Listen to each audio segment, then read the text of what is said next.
Morning. Praise the lord. Blessing for nation મિનિસ્ટ્રીથી હું આપનો ભાઈ સેમ ક્રિશ્ચન.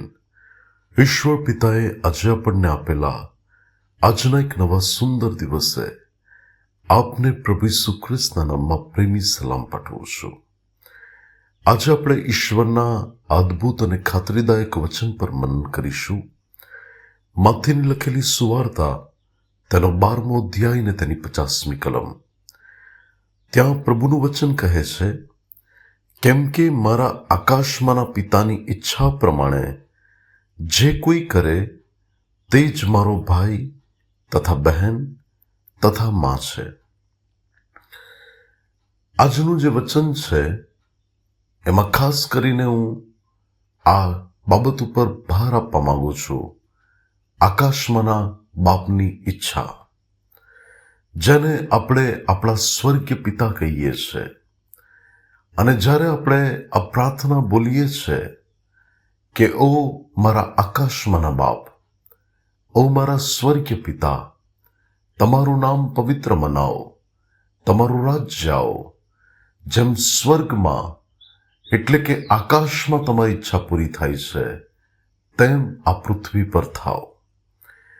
ત્યારે વલાઓ, સ્વર્ગમાંના પરમેશ્વર, સ્વર્ગમાં એમની ઈચ્છા પૂરી થાય છે ત્યારે પ્રભુ એના બાળકોમાં એવી ઈચ્છા રાખે છે કે મારા બાળકો મારી ઈચ્છા પ્રમાણે ચાલવા જોઈએ, વર્તવા જોઈએ અને જીવન જીવવા જોઈએ.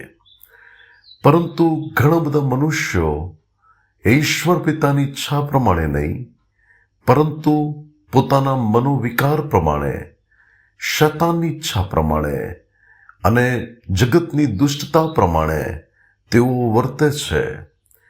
ત્યારે એવા જીવનો સ્વર્ગના રાજ્યનો વારસો નહીં પામી શકે. પ્રભુ ઈસુ ખ્રિસ્તે એવું કહ્યું કે જેઓ મને પ્રભુ પ્રભુ કહે છે એ બધા પ્રભુના રાજ્યમાં નહીં જાય, પણ જેઓ આકાશમાંના બાપની ઈચ્છા પ્રમાણે વર્તે છે તેઓ જ પ્રભુના રાજ્યની અંદર જશે. કારણ કે પરમેશ્વરની ઈચ્છા પ્રમાણે વર્તવું અને જીવન જીવવું, ત્યારે આપણને એક ઉત્તમ પ્રતિફળ પરમેશ્વર તરફથી મળે છે. આજે વચન સાંભળનારા ઘણા છે, વચનને જાણનારા પણ ઘણા છે, પણ વચનને પાડનારા બહુ થોડા છે. અને પ્રભુનું વચન કહે છે કે તમે પોતાની જાતને છેતરીને કેવળ વચનને સાંભળનારા ન થાઓ, પરંતુ તમે વચનને પાડનારા થાઓ. ખ્રિસ્તમાં મારા વાલા ભાઈઓ ને બહેનો, પ્રભુ ઈશુનું વચન બહુ લોકો મોટી જનમેદનીમાં સાંભળી રહ્યા હતા.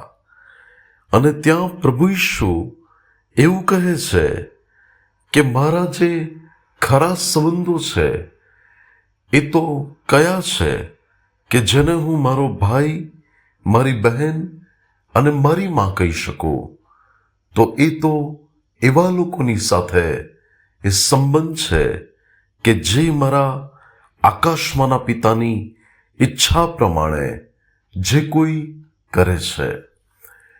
વાલાઓ, આકાશમાંના પિતા એ તો પવિત્ર જીવન માંગે છે.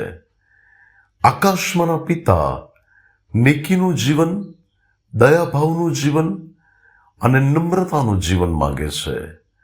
ત્યારે શું આપણે તે જીવન પ્રભુને આપીએ છીએ? તેમની ઈચ્છા જે છે કે આપણે એક સારું ને પવિત્ર જીવન કે જે તેમને મહિમા આપે એવું હોય, શું આપણે એવું જીવન જીવીએ છીએ? ત્યારે જો આપણે એ જીવન જીવવાની કદર કરીશું તો પ્રભુ આપણી કદર કરશે. જો આપણે તેમના ફરમાવેલા માર્ગોમાં ચાલીશું તો ખચિત આપણે તેના રાજ્યનો વારસો પ્રાપ્ત કરી શકીશું. તો પ્રભુ આજના પવિત્ર વચન દ્વારા આપણને આશીર્વાદિત કરે. આવો આપણે પ્રાર્થના કરીએ. સ્વર્ગીય પ્રેમી પિતા પરમેશ્વર, પ્રભુ, જો અમે એમ કહીએ છીએ કે અમે તમારા બાળકો છીએ, તો પ્રભુ અમે તમારી ઈચ્છા પ્રમાણે ચાલીએ, એ પ્રભુ તમારા માટે પ્રથમ પ્રાથમિકતા છે. ત્યારે પિતા, મારી પ્રાર્થના અને મારી વિનંતી છે, આ સંસારમાં રહેલા તમામ ખોટા કામોથી, દુષ્ટતાથી, તમને ન ગમે તેવા કામોથી દૂર રહેવાને માટે, અને તમે જે પવિત્ર જીવન માંગો છો, તમારી ઈચ્છા છે કે અમે તમારી આજ્ઞાઓ પાળીએ અને તમારા માર્ગોમાં ચાલીએ, તો તેવું જીવન જીવવા માટે અમને કૃપા આપો. પ્રભુ ઈસુના નામે માંગીએ છીએ. આમીન. May God bless you. Have a blessed day. શાલોમ.